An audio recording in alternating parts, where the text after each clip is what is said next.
Welcome to the Enlightenment Podcast. To our listeners and viewers from all around the world, we're stunned by how many people are joining us these days from a host of different places as we delve into meaningful dialogue on Palestine, offering what we hope is an insight and context that is often missing from mainstream legacy media, or just talking to people who don't get covered in the news, while celebrating Palestine's rich traditions, culture, and history. Today, we have two lovely guests with us, Heather Masoud and Catherine Pawson, the visionary co-founders of Zaytoun, where they have created the world's first Fairtrade certified olive oil. Heather and Kathy, welcome to the Enlightenment Podcast. Thank you. It's great to be here. Thank you so much. Such a pleasure to have you. Before we dive in, I'll just do a quick weekly acknowledgement of the events going on. There's unfortunately too much to cover in the ongoing onslaught that Palestine is undergoing. But I do want to acknowledge that Israeli forces continue their systematic destruction of Palestinian olive groves and the agricultural infrastructure in the West Bank, while maintaining the brutal siege on Gaza and that has devastated Palestinian agriculture for over a year. These are not, of course, isolated incidents. This is part of a systemic economic starvation warfare that pretty much defines the Zionist settler colonialism playbook. And I bring this up particularly on agriculture because it makes the work of people like Zaytoun even more crucial. So with that, let me tell you more about Heather and Catherine. They are co-founders of Zaytoun, which is a pioneering social enterprise that created the world's first Fairtrade certified olive oil in 2009. And now they provide a large range of products from Palestine.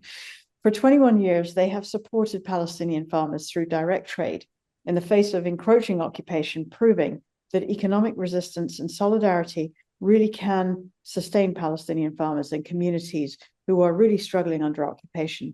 And while also celebrating Palestinian culinary heritage, which is a heritage that spans millennia. And ladies, after all of that, my first question is going to be Hanan. How did we first find out about Zaytoun? So it all started when we opened Taboon Kitchen, our Palestinian restaurant, Soho, and we researched for authentic Palestinian products. And I reached out to Heather. We were introduced, I can't remember how, and we started using their delicious Palestinian olive oil, za'atar, and many other wonderful ingredients. And also my cousin, Chef Fadi Kattan, who we also featured on this podcast, uses Zaytoun's products in Akub in his Notting Hill restaurant. And also Chef Judy Kalla, also we did a podcast with her for her supper clubs. She spoke about using Zaytoun's exceptional products. So it's not only everyday people, but it's also top chefs who love your products. And so it's sort of, Zaytoun has become like a Palestinian culinary resistance in the food culture space in the diaspora. But just to say officially, ahlan and welcome to both of you. And maybe Heather, I can start with you since we first met many, many years ago. And let's talk about your background in natural resource management and initially what drew you to question sort of trade justice, even before Palestine entered your life. And someone who studied how communities relate to their environment, what shaped your worldview about land, resources, and power? Just kind of some background. Yeah, great to see you, Hanan. I do remember the Taboon Kitchen so fondly. That was a wonderful eatery in London. Thank you. So I am someone who has had a long interest in trade justice and farming and agriculture. I'm lucky enough to have traveled a lot, and part of what I love in travel is eating and enjoying food culture. And I think through that, I have an awareness of ethics in trade and fair trade. When I traveled, part of the way I did that was through an organization called WOOF, which is Willing Workers on Organic Farms. So it enabled me to see how much work goes into producing our food. And, in our kitchen cupboards, there's products that we rely on from around the world, coffee, tea, chocolate. And behind those products, there is often colonial legacies of exploitative and unfair trade.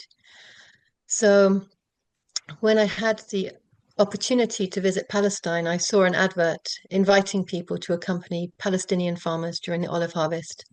And that invitation really resonated with me, and it felt like it would be a good way to visit Palestine.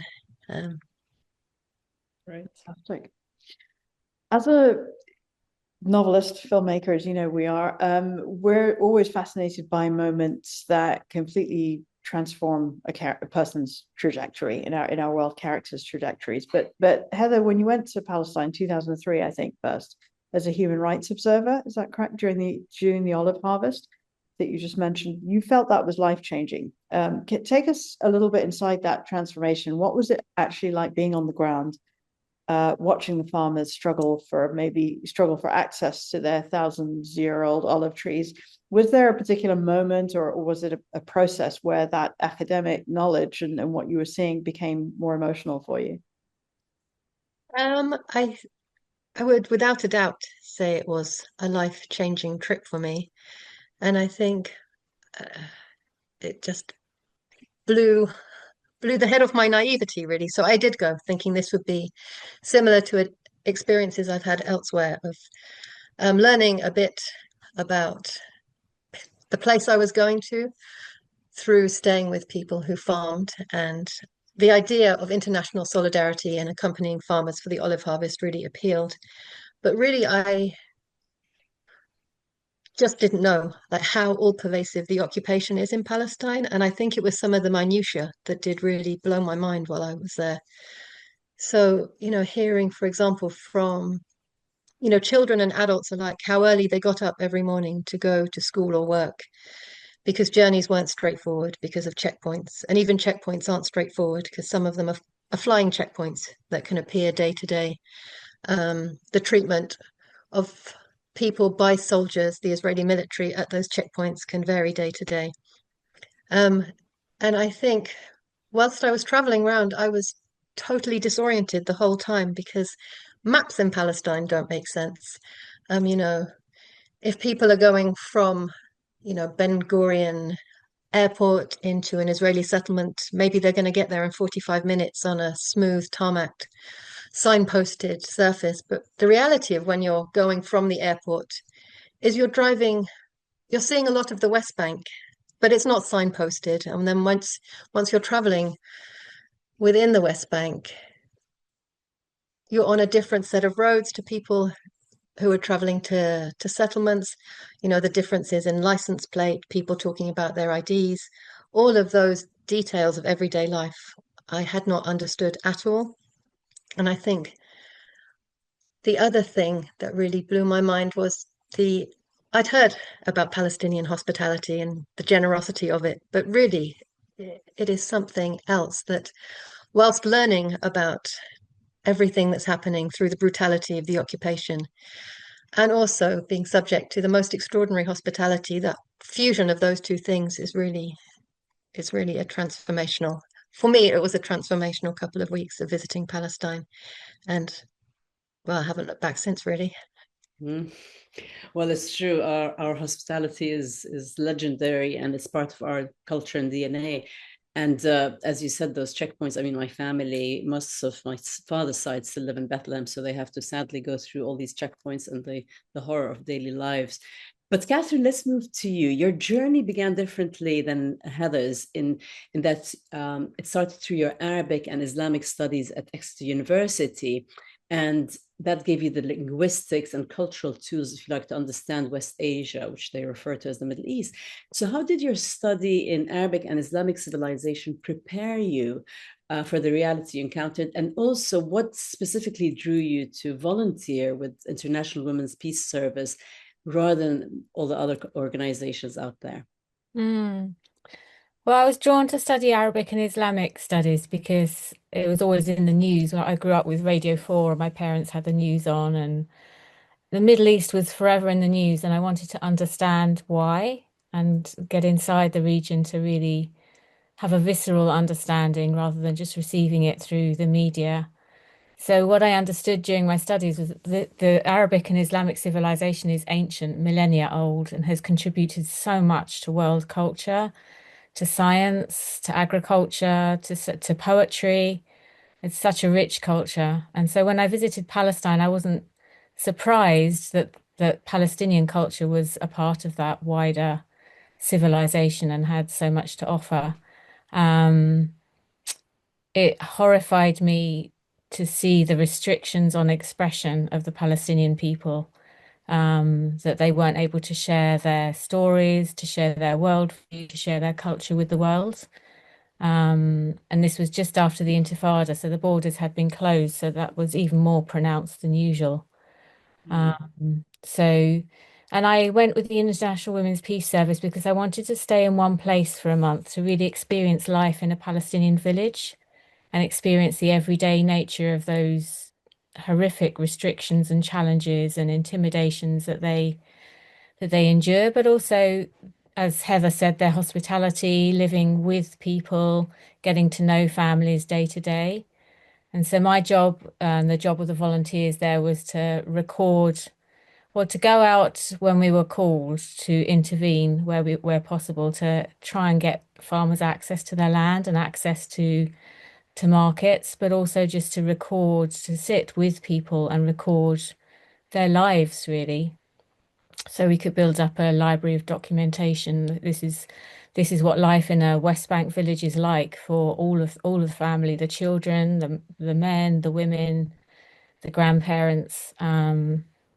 So because I spoke Arabic a little more fluently then than I do now, I wanted to put that to good use and really get inside the experience of living in the West Bank for a month. Yeah, and what, similarly to Heather, what I encountered blew my mind, changed my life irrevocably. I'd put off traveling to Palestine. I'd lived for a year in Egypt and traveled to Syria and Jordan, and I put off traveling to Palestine, I think, because I understood that life would never be the same again once I visited, and that was certainly true. Yeah.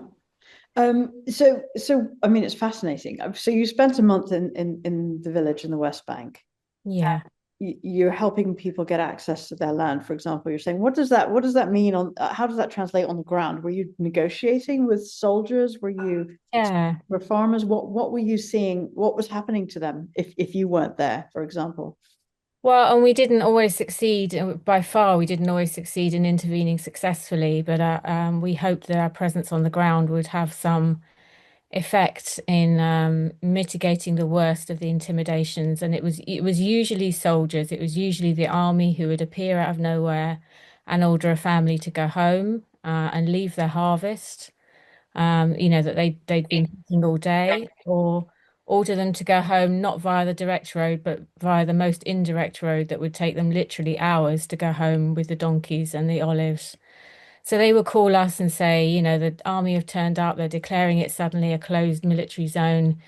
Can you come and record this? And so our job was, yes, to intervene, but also to record and make sure the soldiers knew that their actions and their speech was being recorded. And sometimes the settlers would come into the groves as well. So, that's very frightening for everybody. And the Palestinian farming families would often implore us to leave with them. But, I guess it's using our white privilege to intervene in a way that speaks to the fact that their actions are being recorded and will be shared with the world, and hope that mitigates the worst of the violence and intimidation. And in some cases that works. And in a lot of cases, especially more recently, that hasn't worked because they've been very emboldened by Israeli government handing out arms, for example, and it just doesn't seem to be as effective a process as it is anymore. But I think the value beyond that, the value to the farming families we accompanied to their groves, was the fact that they knew that their stories and their lives would be shared with the outside world, that they weren't alone in this. And that's what they said to us time and time again, is please share this, please share with the people that you go home to, that we are just families, ordinary like you, your family. We eat, we go to school, we go to the mosque like you go to church. We are just like you. We are not terrorists. Please share this with the world. And that became my mission and the mission of all the volunteers I worked with. And I think that's a really important point, Catherine, because in the Nakba in 48, the Israeli, or at the time they were still sort of the terrorist militias, eliminated over 530 villages and erased them from existence, planted over them, made sure that the villagers and Palestinians never returned. So I think what's left of village life in the West Bank, it's very important for Palestinians, because they've gone through, they've learned what happened to the 48 Palestinians. So I'm glad you got to experience it. But what's remarkable is that you both arrived in Palestine in 2003 with different paths, Heather through your environmental justice and Catherine through your cultural understanding. And yet you both sort of resolved, if you like, to come back and to take action, or to resolve to take action. And you created a 21-year-old sustainable enterprise that's still going, and we're going really well. So maybe that's a question to both of you to answer, but what was about the olive harvest under occupation that convinced you both that starting a fair trade company in under occupation would be the best course of action to help Palestinians? Sorry, big question. So what Palestine gave Kathy and I was the opportunity to re-meet, because we first met on a permaculture course. And then after visiting Palestine, we re-heard about each other and had this opportunity to try and do something together. And it seemed quite a logical fit to try and do something tangible with olive oil, because we had heard from farmers that they were selling product at that time at below the cost of production. We tasted how incredible Palestinian olive oil is. We couldn't find Palestinian products on UK shop shelves or here. So we thought we would use networks that we knew of to reach out to people through, permaculture networks, trade justice, solidarity groups, and ask if anyone else would be interested in buying some Palestinian olive oil with us. And from there, it was one of those things that it had its own momentum. Like very quickly, it was something that we were working to keep up with. And it seemed to be a moment where it struck the right chord. And it enabled us to feel that we could do something tangible and positive, which was an incredibly cathartic thing for us, having come back from Palestine and heard and seen what's happening, to be able to do something that felt, a drop in the ocean, but constructive. It felt really positive. How about you, Catherine? I had been working for Caroline Lucas, who was then an MEP working in the European Parliament, and she'd been on a fact-finding mission to the West Bank and had come back resolved to share her stories. So we had the idea we just bought in a few boxes of olive oil and we were selling them on street stalls in her constituency, but really beyond selling them, which it wasn't, enough to make an economic difference. It was a talking piece, to hand a bottle of olive oil to someone and say, did you know olive oil is made in Palestine, and talk about the trees and the ancient heritage of the people. And we found that because for a lot of people back then and even now, to talk about Palestine feels a bit daunting. They're not sure of their way. They get told this, that, and the other about Palestine, and they're not sure what to think. But hand them something that's tangible and speak about farming and food and cooking, and it's a way in for people. It's a way in for people to the story. So I'd seen firsthand how that worked. And so when Heather and I got together and had the idea of making it larger as an initiative, it just was the natural next step. So good. And I love that you're handing over bottles of olive oil and explaining the story behind them. But we are talking about 2004, not much, fair trade was probably still quite a new thing. No Palestinian products, as you said.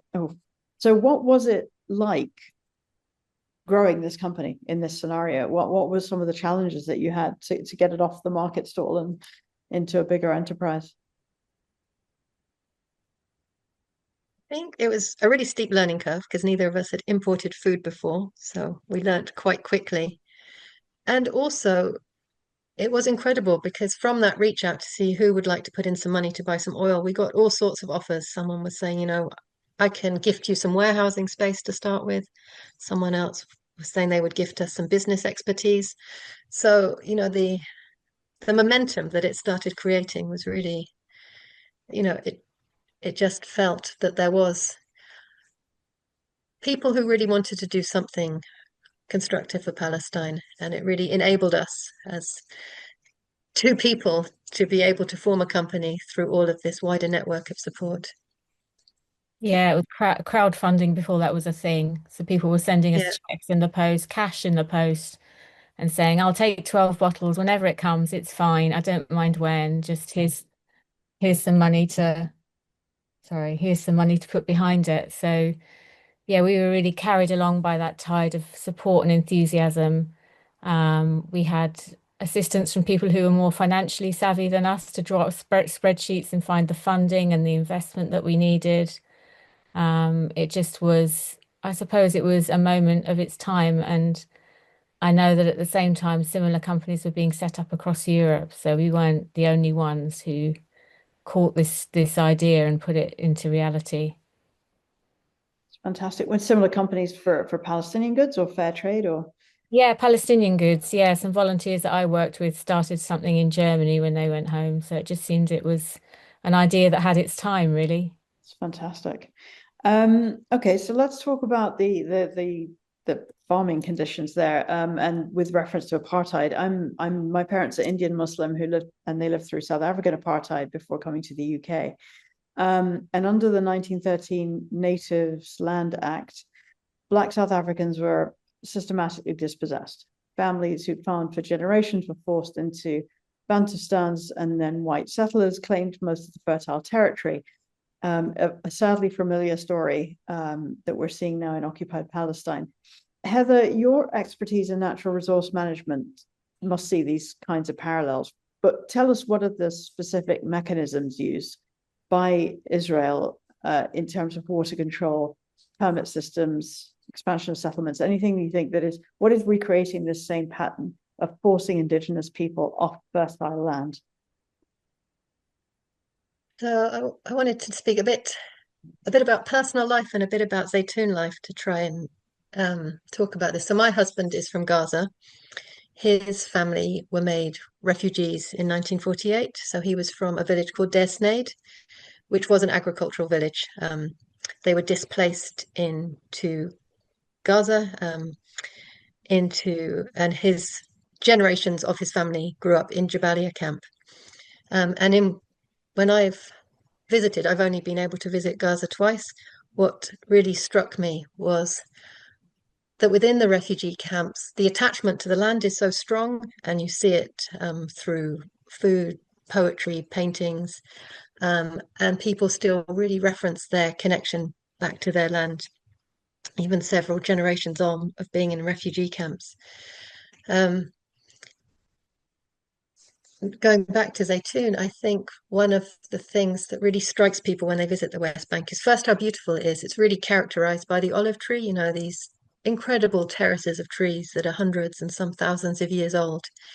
And the other thing that strikes people is the ugliness of the illegal settlements and really how expansive that is. There's over 500,000 people illegally living in the West Bank alone. And the way the settlement structure works is they take the hilltops. So under these beautiful groves, you can see a new sort of structure that is then militarized, it's lit. And by taking the hilltops, some of the villages underneath, both psychologically and physically, have difficulty in accessing their land. So as Kathy referenced, for villagers who are accessing groves near settlements, it can be simply unsafe. The settlers are often armed. And then second to that, they're fully supported by an incredibly well-resourced Israeli military. And illegal settlements can only exist because they're centrally supported by a government. Some of these settlements, they're cities, they have universities, they have industrial zones. So that strategic centralized planning to illegally take and settle more land is very obvious. And I think sometimes we hear in news narratives here that this is not really representative of Israel, or maybe it's extremists, but it can only be enabled by central government funding, planning, and support. And we hear from farmers. So on top of the access to their land is then the access to their resources. So underneath the West Bank is a water aquifer that Israel has the access to. They pump water out of it and then resell it back to Palestinians. The per capita access to water between settlements and Palestinians is stark. We mentioned earlier, travel within the West Bank is so much easier for someone who is illegally living in a settlement versus someone who is Palestinian, who might want to transport themselves or their goods from place to place. Similarly, electricity. I think just all the means people need to farm successfully and economically are already controlled by their occupier in this situation.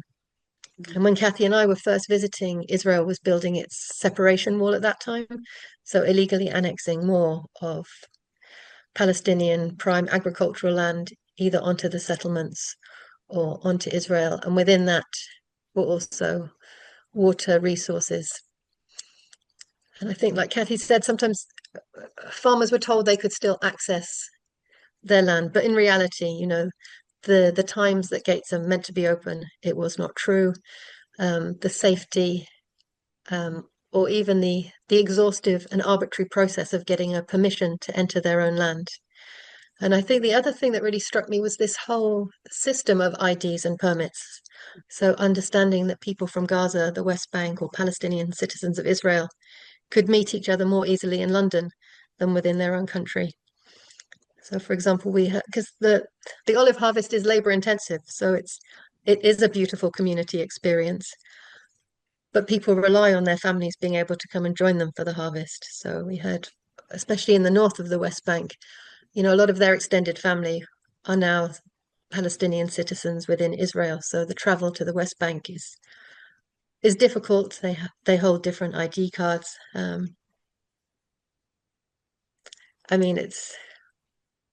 I think, as I was saying at the beginning, it's just so all pervasive. The minutiae of this separation and this Bantunization really is. Yeah. And so, sorry, carry on. Go ahead. No, I was just going to say that, the intricate planning of it, it's, deeply, deeply depressing and saddening that this is all so deliberate and so systematic.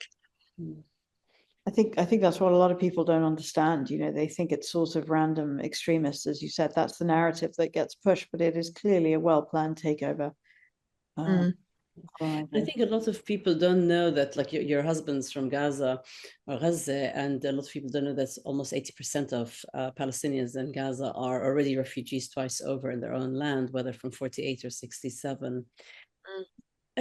Kathy, so when you started Zaytoun, as Heather said, Palestinian farmers were selling olive oil below the cost of production to Israeli traders. And this wasn't just a market force per se, it was really an intentional engineering to cause dependency on the same system that colonized. We've seen, you mentioned African colonialism, and where the indigenous producers really are forced to sell their raw materials cheaply to colonial powers, which Israel is a settler colonial power. So, Kathy, can you talk about how Zaytoun's direct trade model disrupts that colonial extraction also?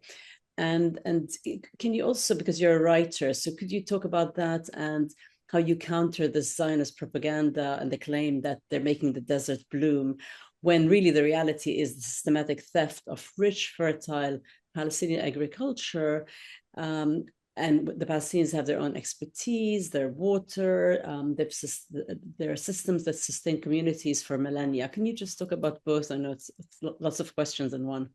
Yeah, that phrase, look how we made the desert bloom, was said to me by a man sitting next to me on a plane on my first ever visit as we flew over the land, and he just kind of swept his hand over and said, look how we made the desert bloom. And I kept quiet because I had to get off at Ben Gurion Airport and I wanted to get let in and I didn't want to cause trouble, but it really made me rage. Yeah. So I did get in and I did visit, the West Bank, and I visited such beautiful places. It just astonished me how much beauty there was in the West Bank. The oases, the springs, the wells, the ancient trees, the groves. Um, and I guess, the times are on our side because we have a very visual culture, even more so now than 21 years ago, in that we have Instagram and Facebook, and we can, share images, share pictures of the beautiful places we travel to. Um, so then back then I had to paint a picture in words and describe to people Palestine is probably nothing like what you imagine it to be. People thought it was a desert. And so for me to come back with pictures I'd taken on my camera and stories about the wildflowers under the olive trees, the terraces that were thousands of years old, the pockets of water and natural springs and pools that we came across, and the vegetable gardens and the incredible richness of life there.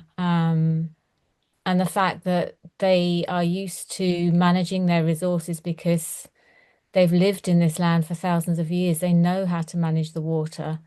They know the rhythms and the flows of the season. They know when is time to plant. They know what to plant with what, companion planting, and it's become, thankfully, it's become very, I wouldn't say trendy, but on trend, I suppose. Regenerative farming, small family farming is getting more and more um, attention and positive attention.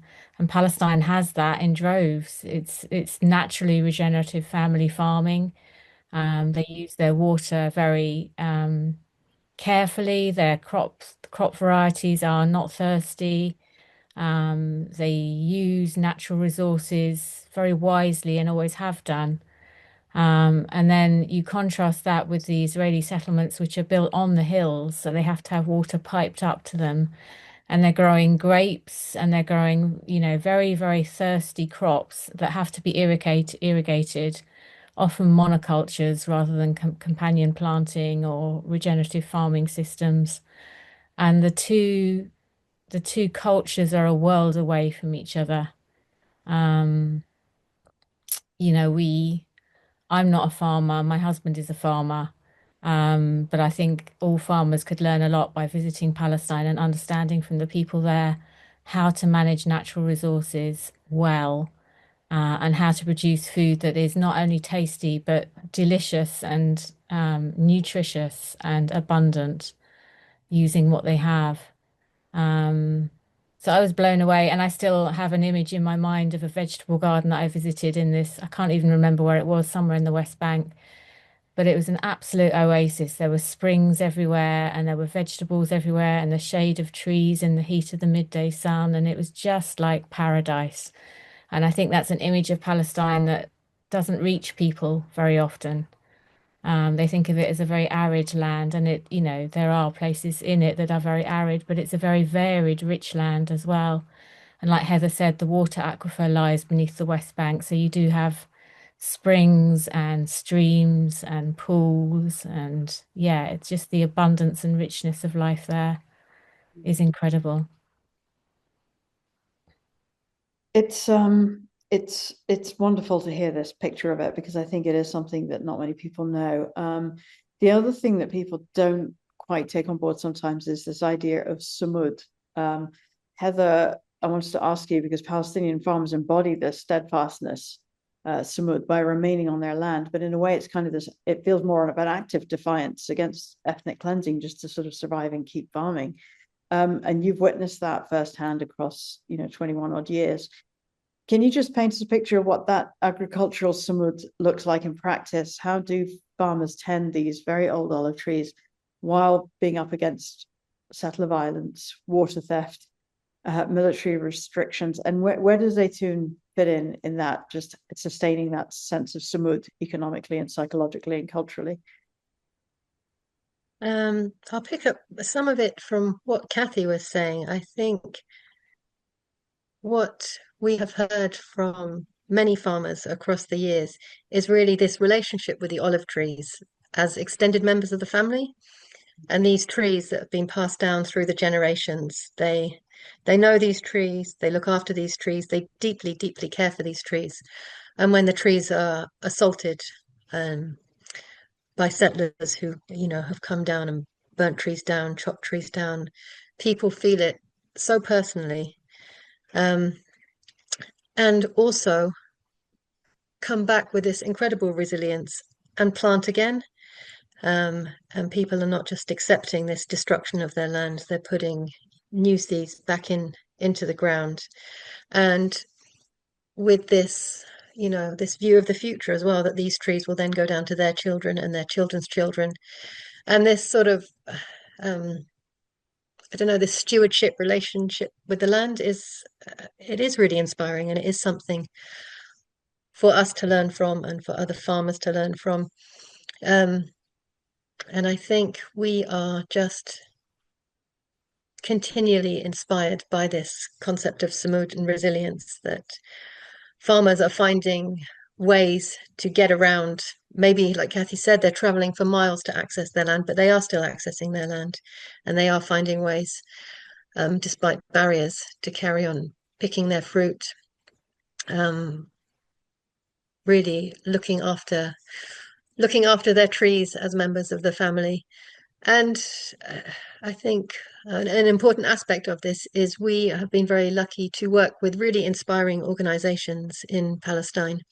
So at the time we were starting an organization called Canaan, and Palestine Fairtrade Association was being set up by a man called Nasser Abu Faha, who had left Palestine to study and come back again with wanting to come back to his village to put in place ideas to support Palestinian farmers. And I think, there's countless inspiring businesses in Palestine that we've been lucky enough to work with. And we hope our part in Zaytoun is to take direction and leadership from Palestinian organizations. And it is, it's a real privilege for people here to get to eat Palestinian food. It's such a positive way to get to engage with Palestine.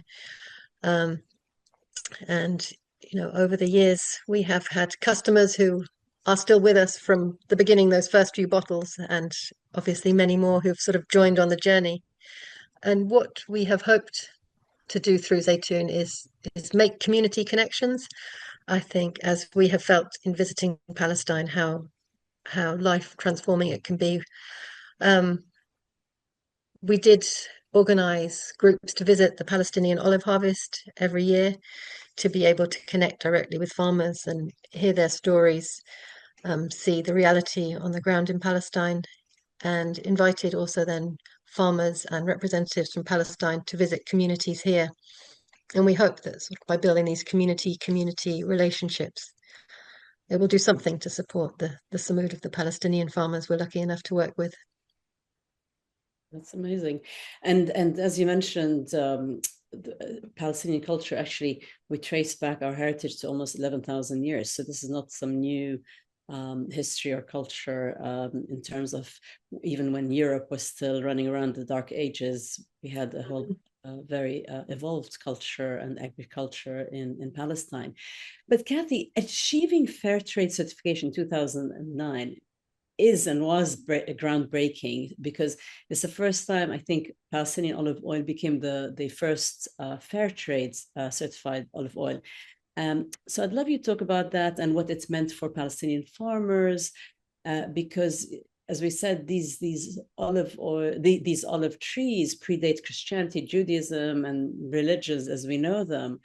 And so to get that international recognition, can you tell us about how did you achieve it, and what did it make Palestinian farmers feel? Because that's another face of resistance, if you like.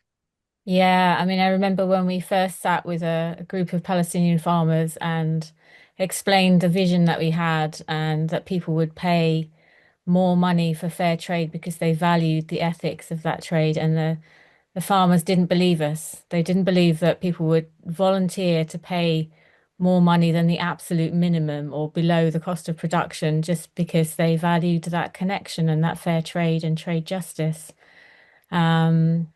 But luckily, a small group of them stayed with us long enough to go through the certification process, which is, quite hard in itself. Fair trade and organic certification is quite an investment of time and effort from busy farmers. So it was a huge achievement on their behalf to get to that place of certification. And as you say, the world's first ever fair trade olive oil. So the standards themselves had to be drawn up from scratch. So it was a good couple of years' work.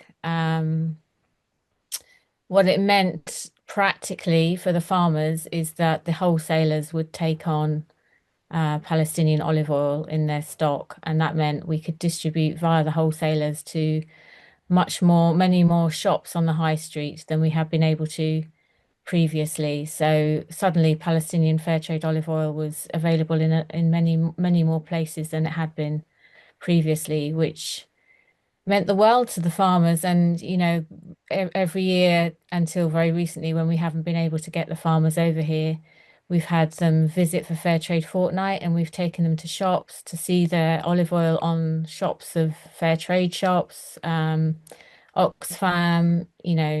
all sorts of different retail outlets, as well as direct buying community groups. And they've always been delighted to see what may be a bottle of their very own olive oil on a shop shelf in Britain. And it's important to us that it says product of Palestine, because some people don't even believe that Palestine exists. They don't believe it is a nation state.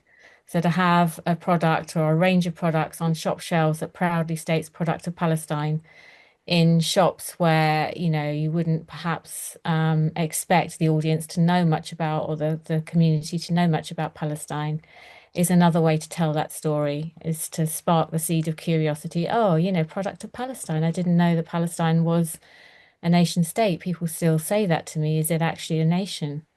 And to spark that curiosity. And of course, it meant more income for the farmers. So the fair trade premiums go towards things like buying agricultural tools for the co-op. It goes towards investment in schools. It gets used in the community.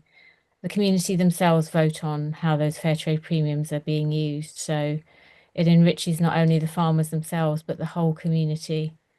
Yeah, and it fosters more connection between customer and supplier, between farmer and cook, between people, which has always been the value of trade through millennia. Is it enriches human lives by putting people in touch with each other, and that's what we hope to do, and that's what fair trade enables us to do even more of. So it's economic benefits, and it's cultural benefits, and it's benefits in telling the story of the people that not only the people that supply us and the farmers that produce the olive oil, but also the people that buy it and the reasons why they buy it. And putting those two communities in touch with each other just means everything to us. Fantastic. Heather, Zaytoun's success with olive oil opened the doors for other Palestinian products like za'atar, dates, maftoul, frikir, soap, almonds. And each of these represents different Palestinian regions, different communities. So how has expanding beyond olive oil allowed you to support different Palestinian agricultural traditions? What's it like for a farmer in the Jordan Valley growing dates, or a women's cooperative in Jericho who make maftoul, to have access to international markets?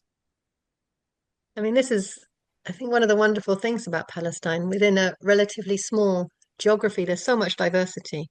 So within the Jordan Valley, it's the hot, humid conditions that work for date palms, producing absolutely exquisite dates.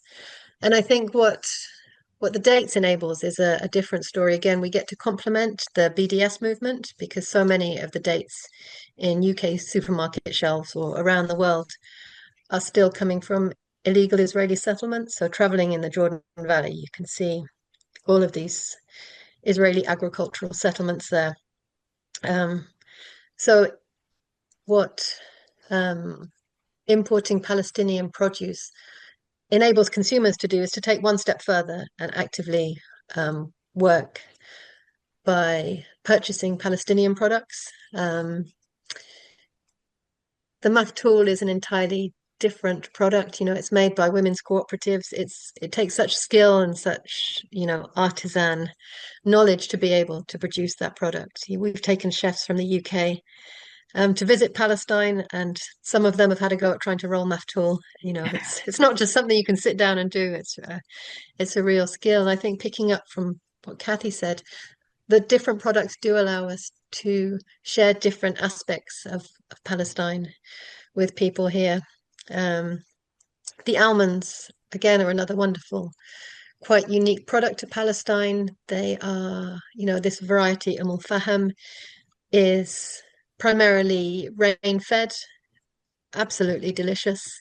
We have some almonds that are sold here that, again, are not great environmentally. Almonds are quite thirsty, but the Palestinian almond is a sustainable and delicious crop.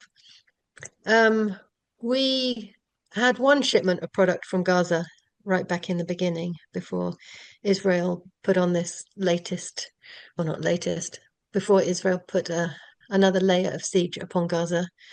We had always had hope that we would be selling products from Gaza again. It just, obviously, when we started, we thought things were really awful in Palestine, and I think it's quite hard to have witnessed how much worse it's got. And I think we do have aspiration to have other Palestinian products, from Gaza, but also across other areas in Palestine. We've been lucky enough to taste Palestinian tahini. Wonderful. Za'atar has really picked up in popularity with all sorts of chefs, who are using za'atar in different ways here. We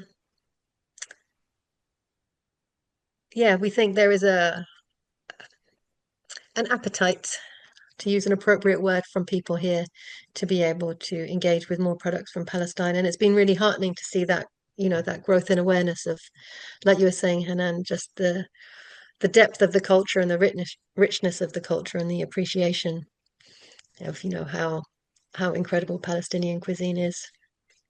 And to get to bring in some of the ingredients for that cuisine is a real privilege for us.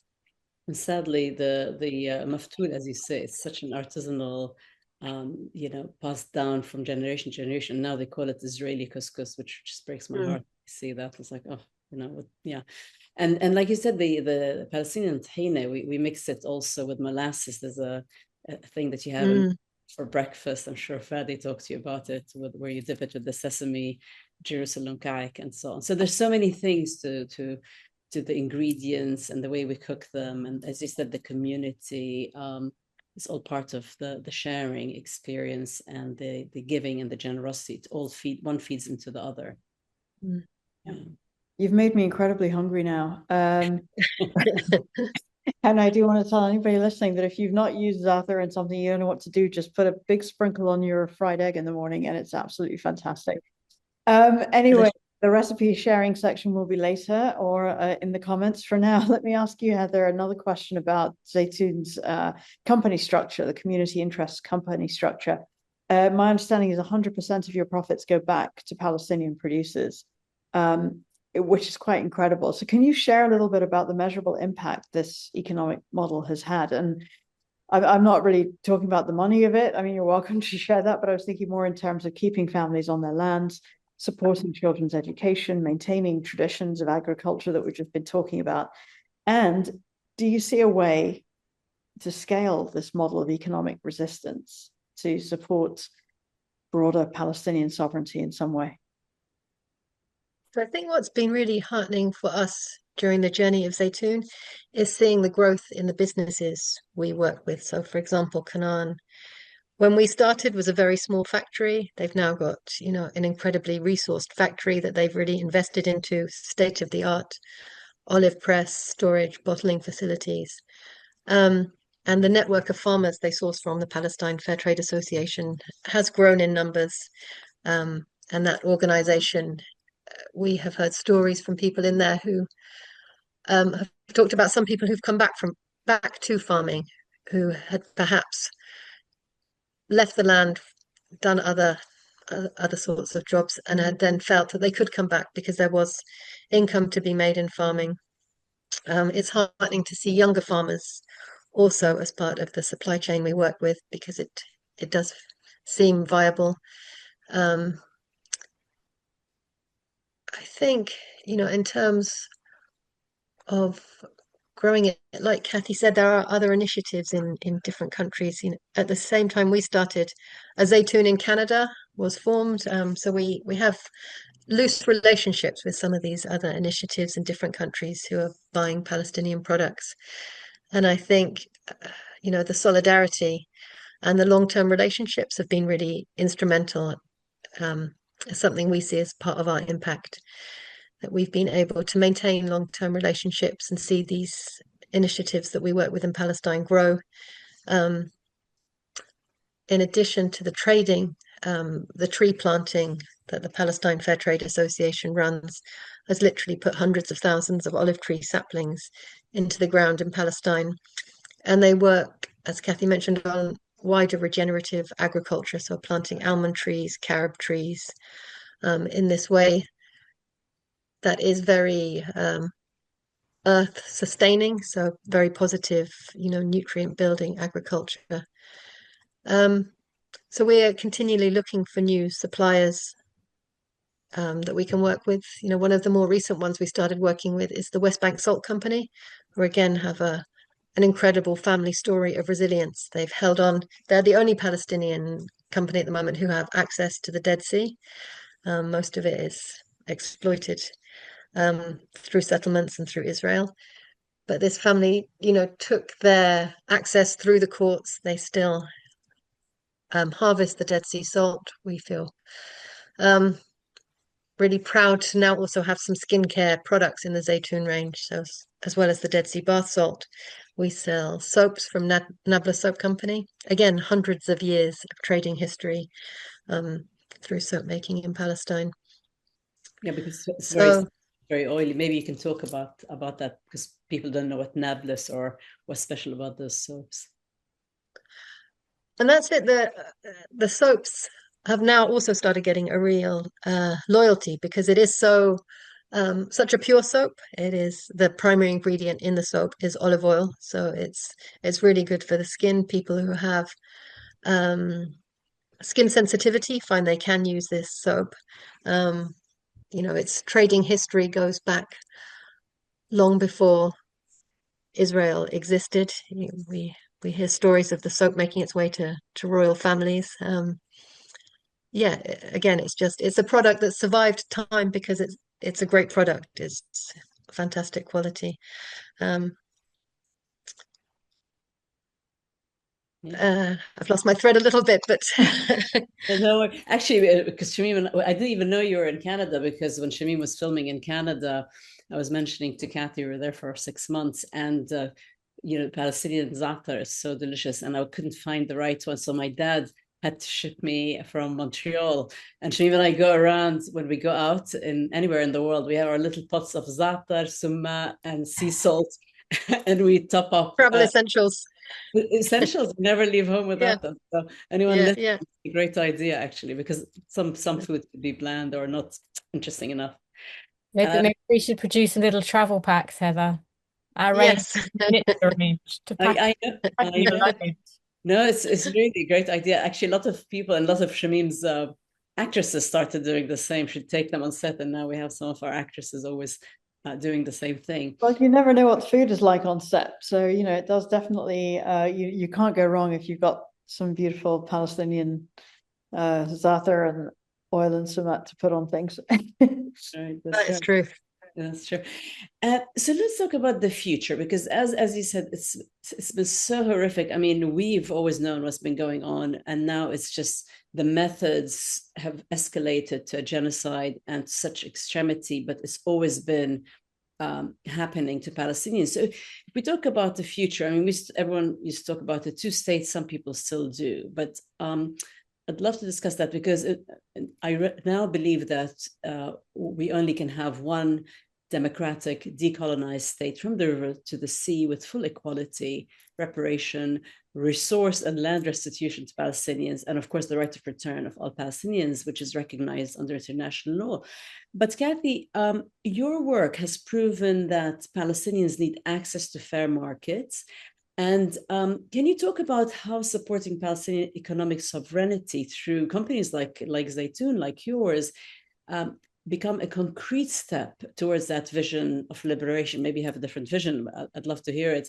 And what does Palestinian agricultural sovereignty look like when farmers can access all their land, not parts of their land, all their water resources, and can also access international markets freely without all these barriers, if you like?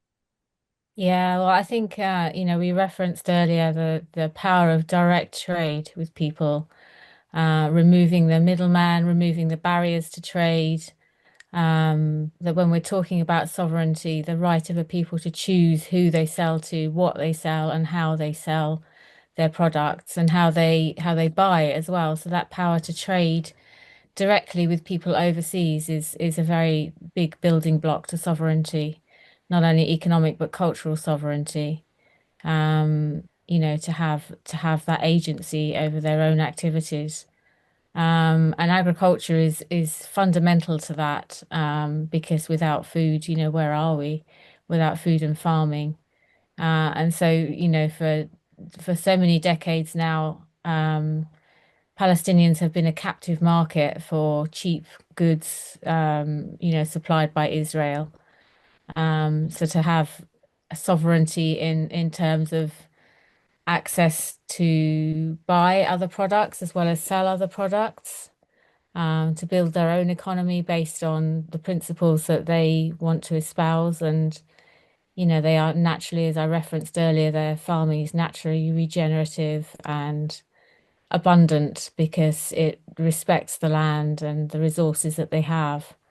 There were some initiatives several years ago to build trade with Palestine, but through bigger corporations and monoculture, and in a agricultural model that really wasn't suited to the land or the people. It was just an overlay of capitalism, really. But there are counter movements now. There's a very inspirational lady called Vivian Sansur, who started the Heirloom Seed Library, preserving and celebrating traditional varieties of fruit and vegetables that are suited to the land and packed full of nutrition.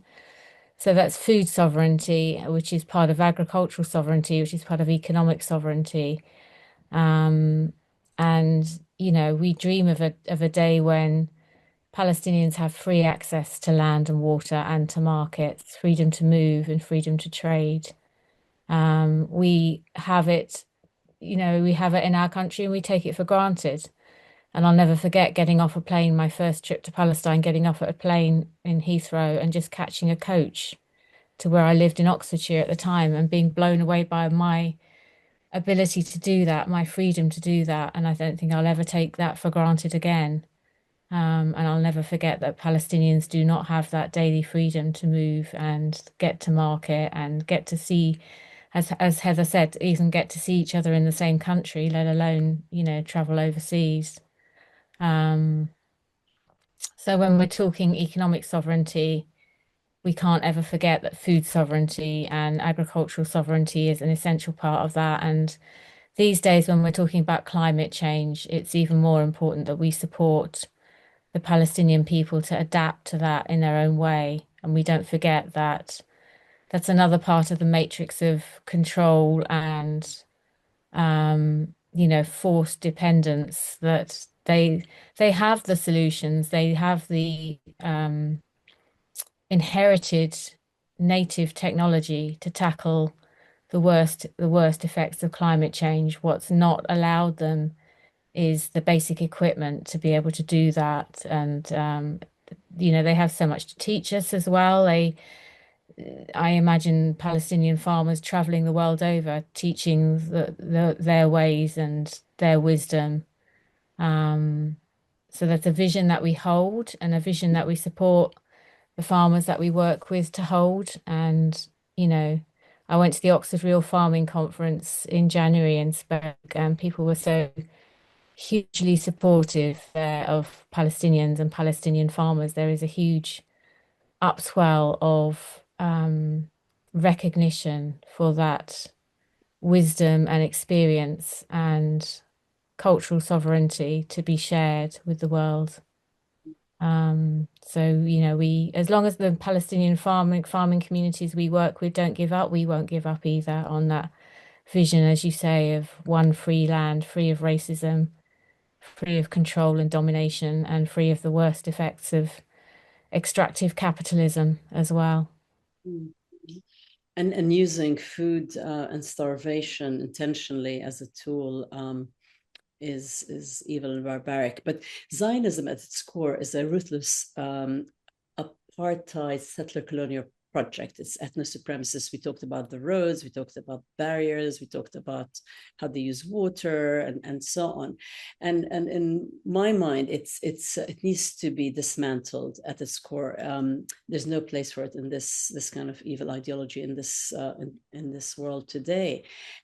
And it's also, you hear now more and more, it's this party, this leader, etc. It's not really about who, it's really the ideology itself. But Heather, can you also talk, that's me, I'm always sharing my views because it's really horrific with this genocide that people think it's still acceptable and give excuses, especially with the media and the politicians. But Heather, with having worked with Palestinian farmers for 21 years, you see how they resist through their ideology, daily resisting through their farming. Could you talk about the impact that Palestinian products, how they've become a vote against this ideology, if you like? And what should our listeners and viewers, what specific action to support, besides buying your beautiful products, to support sort of Palestinian economic resistance, because that's really important. And how does economic solidarity connect to the broader BDS movement, which you mentioned earlier, which is boycott, divestment, and sanctions, to the whole sort of narrative, if you like?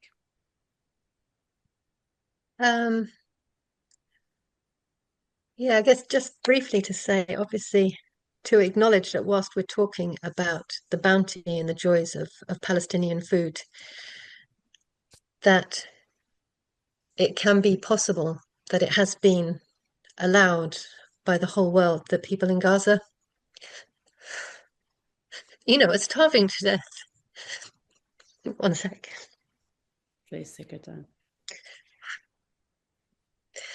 And I think that is part of this journey that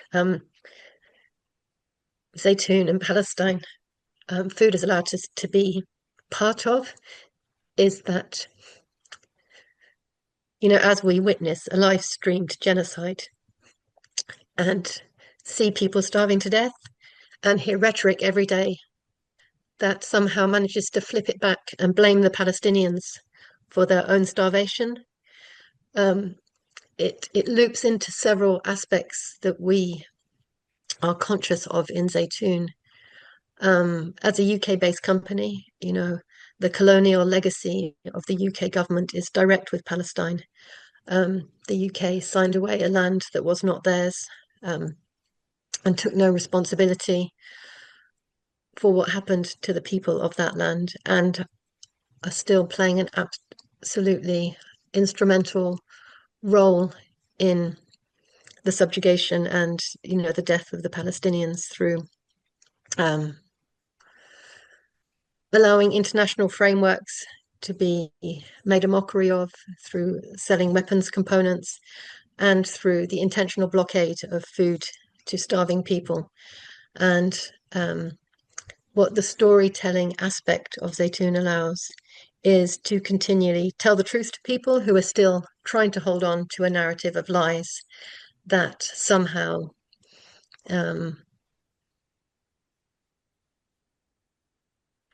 what is happening to Palestinians is because of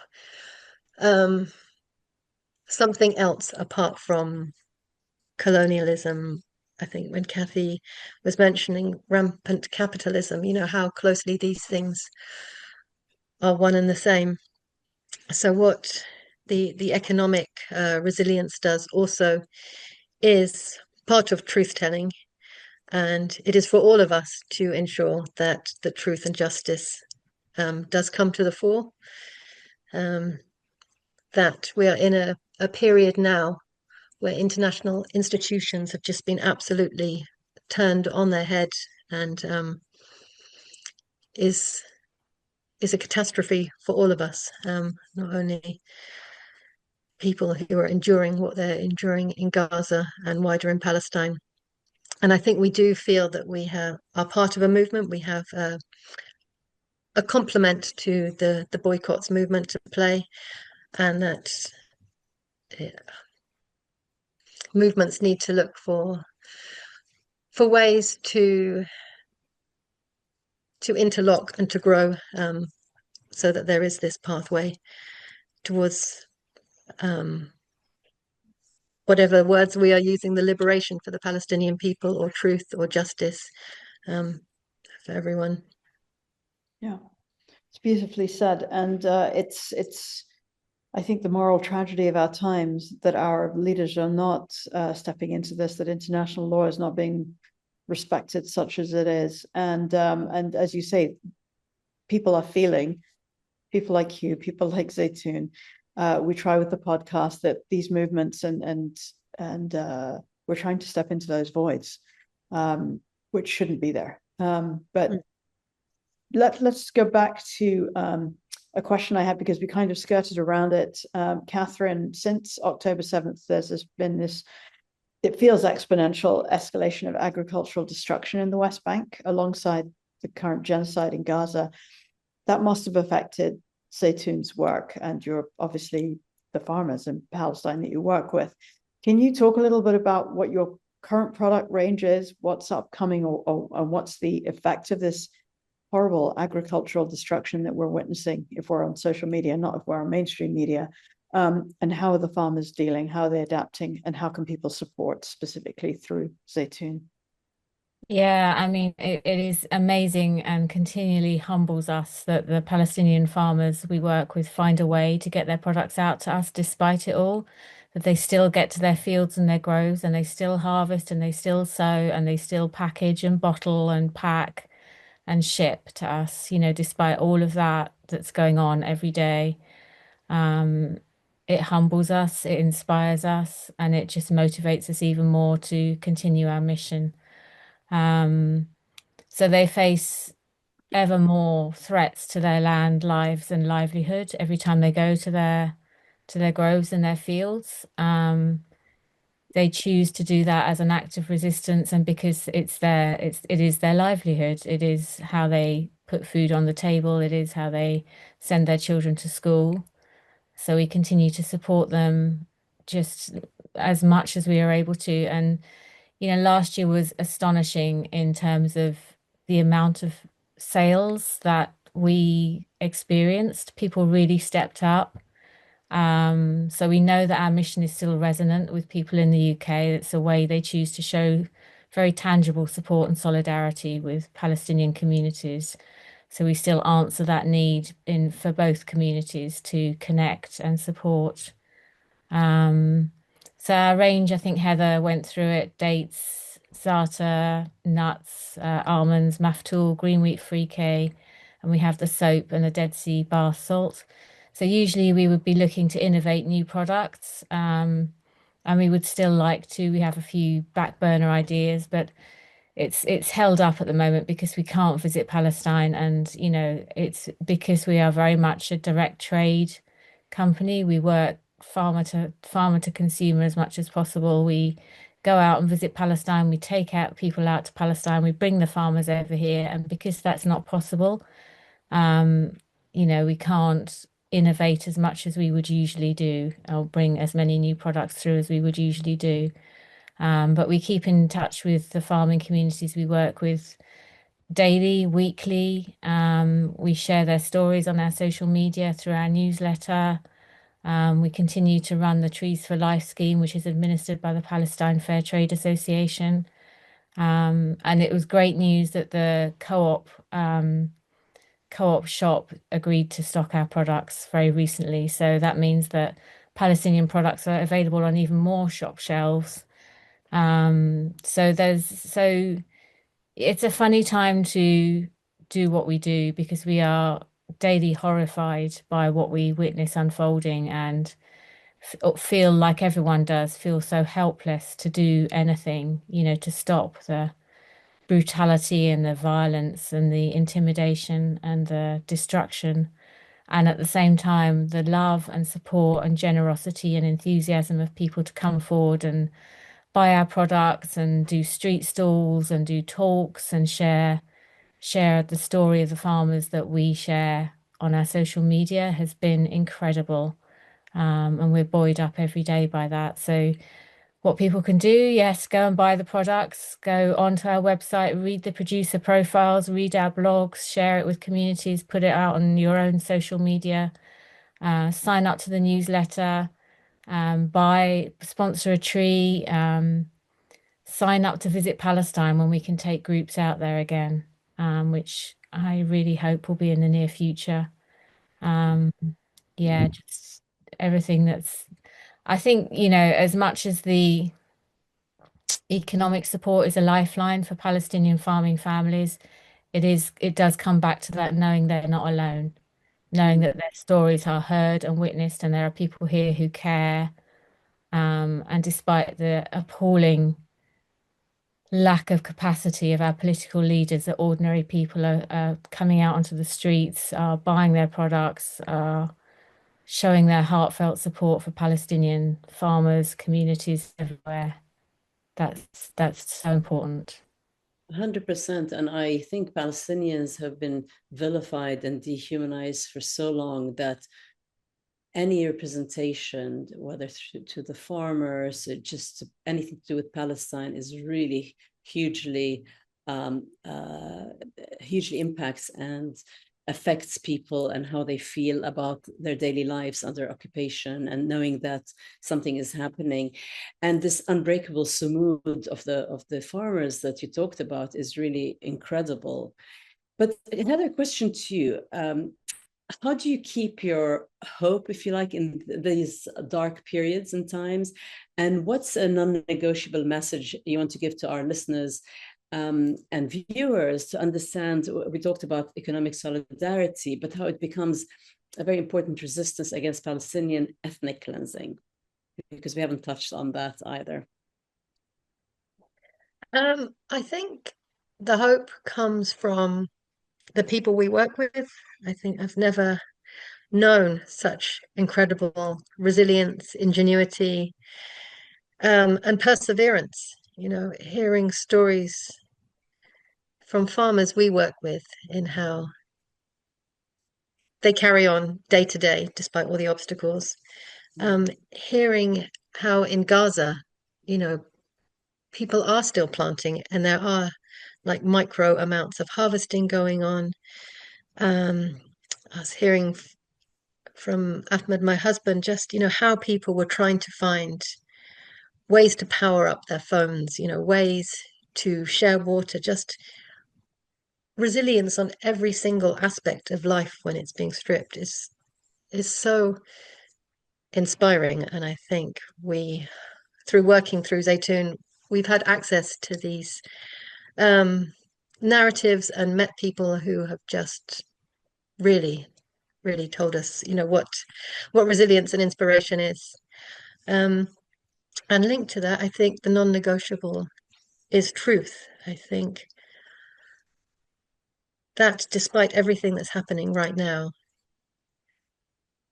commentators and politicians are finding ways to move away from responsibility and try and put it back on the Palestinians is just, it's beyond cruelty. And so, yes, I guess the non-negotiable is just truth and justice. And I'd love to hear from you, Kathy, about your thoughts about and what sustains you in these dark times and what your message is.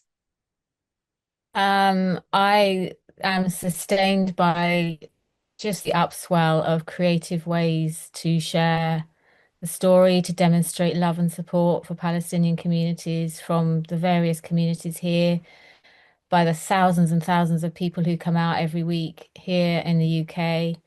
I'm inspired by people who have never thought about Palestine before or couldn't find it on the map, who now know where it is and are, sufficiently moved to do something about it, whether that's buying a bottle of Palestinian olive oil or taking action as an activist or showing a film. And being uncompromising in the truth of what they see and calling it genocide, calling it apartheid, calling it colonialism, calling it extractive capitalism. This is part of a wider web of domination and control that we are all subject to. So, as Heather said, interlocking movements, bring it out. We just interviewed the Holocaust professor Raz Segal, and he said one of the main three things he would recommend is uncompromising truth. So exactly what you just said, Kathy. Yeah, exactly. And to keep telling that uncompromising truth, even when mainstream against it, to just keep. We lost you a little bit there, Catherine, but we know that you want to keep telling the uncompromising truth. We heard that part, which I think is a wonderful way to end up this podcast. Let me just end with a quote from the Palestinian poet Mahmoud Darwish, who wrote, "We have on this earth what makes life worth living, the bread of our mother and our olive trees." So think of it like this: every Palestinian olive oil you buy, every bottle of Zaytoun olive oil particularly, and we're going to put all the links in the show notes, but it's Zaytoun. Just pop it in your phone right now. Every sprinkle of za'atar is an act of resistance against those who are out there, and let's call it for what it is, stealing Palestinian land and breaking the connection between Palestinians to ancestral land, which has been with them for thousands of years. Your work, Heather and Kathy, is proving, I think, that economic resistance isn't just solidarity. It's a weapon against apartheid, and it's a way of us all feeling that we are making a difference as human beings, which you are, particularly in these 21 years of proving that economic resistance works. You have made the lives of so many farmers better, and thank you for that, and showing us that feeding us and making our purchases carefully can be an act of liberation.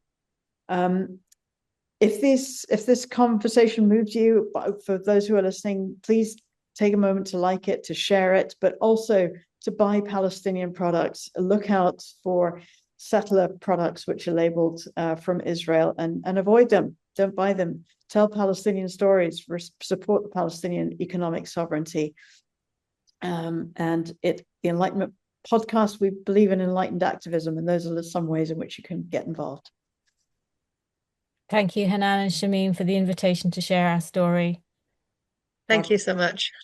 No, our pleasure. And I just want to add to what Shamim said, every Palestinian product purchase is a vote for Palestinian survival, or Palestinians to survive on their land. So definitely support Zaytoun. And for those who don't know, Zaytoun means olive in Arabic. We forgot to mention that. So do seek out Palestinian products in your local shops. Demand that Palestinian goods are stocked in your local shops as well. Economic liberation saves and paves the path to political liberation. And when Palestinian farmers can sell their ancient olive oil, their heritage za'atar, their sweet and very delicious dates at fair trade prices to global markets, they're not just surviving, they're actually thriving and continuing with their sumud for their land. So just to wrap up for today, stories and representation matter. Stay informed, stay engaged, speak up, and most importantly, take action for justice for Palestine.